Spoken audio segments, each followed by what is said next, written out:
Hello po, good morning po sa lahat ng mga solid supporters na Reyna and solid sponsor at saka siyempre sa mga defender po ni Reyna. Mega love shoutout po sa lahat at siyempre sa Reyna best team ever. Mega love shoutout po dyan sa inyong lahat, sa mga sa sponsor at saka siyempre sa mga members at sa founder na kay Ma'am Rowan. Mega love shoutout po. At siyempre sa Reyna's community sa loob ng GC, admins, members, sponsor, solid sponsor. Mega love shoutout po sa lahat. At yun nga, siyempre sa mga individual na mga sponsor ni Reyna dito no sa loob ng community ni Reyna, mega love shoutout po.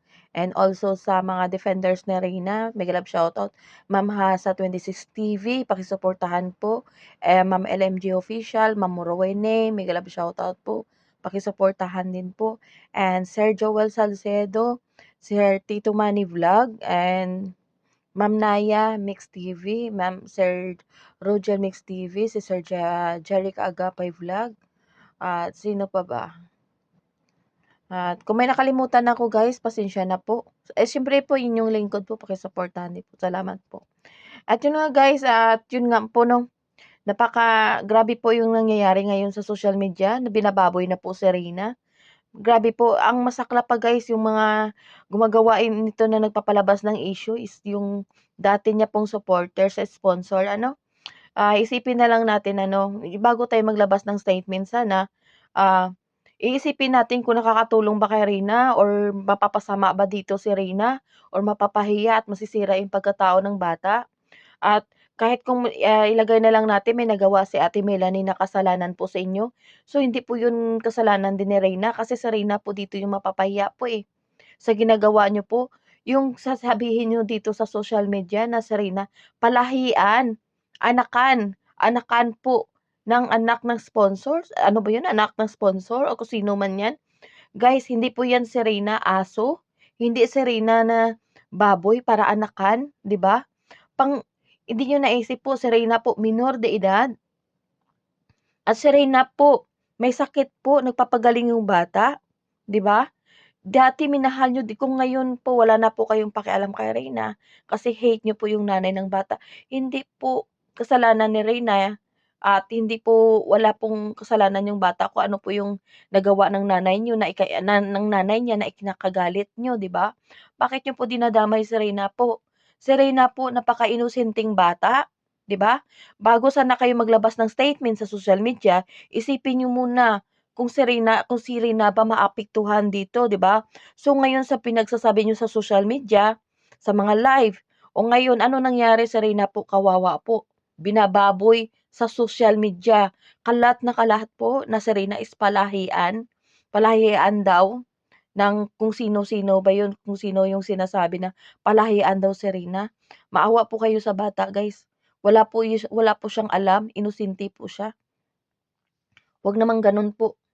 Maawa po kayo sa kanya. Dapat bago kayo magsabi na maglabas ng statement, isipin niyo muna, 'di ba? Kung makatulong ba kay Reyna. O ngayon naglabas kayo ng statement, ngayon nabalahura si Reyna, binababoy sa social media. Ngayon masaya po ba kayo? 'Di ba? Yung mga pinagsasabi niyo ba sa social media nakakatulong ba sa ano niyo, sa personal life niyo? Ikaangat ba ng pagkatao niyo yung ginagawa niyo sa kapwa niyo, 'di ba? Isipin niyo muna yung nilalabas niyo na statement, kung yun ba is makatulong sa community ni Reyna or makatulong kay Reyna. Ngayon po nagputak kayo ng putak sa social media, ano ngayon yung resulta? May resulta ba na kagandahan, 'di ba? May resulta ba, gumaling ba diyan si Reyna, 'di ba? Kinataas ba ng pagkatao niyo, 'di ba? Nagiging sikat ba kayo? Guys, hindi lahat ng sinasabi niyo is ikakaganda ng image niyo. Kasi diyan po nakaka-reflect ng pagkatao niyo. Kasi may mga bagay-bagay na hindi natin puwedeng pakialaman. Lalo na kung di naman natin kaano-ano yung tao na 'yan, 'di ba po? Hindi lahat ng alam natin puwede nating ilabas sa social media. Lahat po mayroong limitation. Lalo na po hindi natin Lalo na po kumbaga, buhay na 'yun ng kapwa natin 'no. Mayroon tayong sariling pamilya, mayroon tayong sariling tahanan. 'Yun po ang asikasuhin natin. Si Ate Melanie po may sarili pong pamilya 'yan at hindi po natin, kailangan pakialaman kung anong nangyayari sa loob ng tahanan niya. At lalo po kung anong gusto niyang gawin sa anak niya. Kung ayaw mo po sa ginagawa niya, leave it, 'di ba? Huwag mong suportahan, umalis ka. Gano'n lang po 'yan, gano'n lang po kasimple. Kasi hindi naman siya nag-ano, hindi naman siya namimilit na, "Ay obligasyon mo ganito si Reyna, obligasyon mo." 'Di ba, wala kang sapilitan yung pagtulong, 'di ba? Eh, kung ayaw mo ng pamamalakad niya ganito, ganyan, eh, umalis ka na lang, gano'n po 'yan. Umalis ka na lang. Kung ayaw mo naman pala sa ano niya, 'di ba? Umalis ka na lang, napakasimple lang yan. Napakasimple lang po 'yan, guys. Huwag po nating gawa-gawa ng ano, kasi kawawa dito si Reyna, napaka-inosenteng bata. So ngayon binababoy na po siya. Ano nararamdaman niyo, happy na po ba kayo? Happy na po ba kayo? Ngayon kalat na kalat si Reyna, napaanakan, palahian, my goodness, 'di ba? Si Reyna po napaka-inosente, hindi kayo naawa ngayon. Happy na kayo? Sana maging masaya kayo sa ginagawa niyo dahil sa inyo napapahiya yung bata. Noon pa ha, ginagawa niyo na 'yan. Kayo yung gumagawa ng sarili niyong issue. Walang issue, walang kaalaman-alam yung mga ibang tao. Kayo lang po nakakaalam ng issue niyo.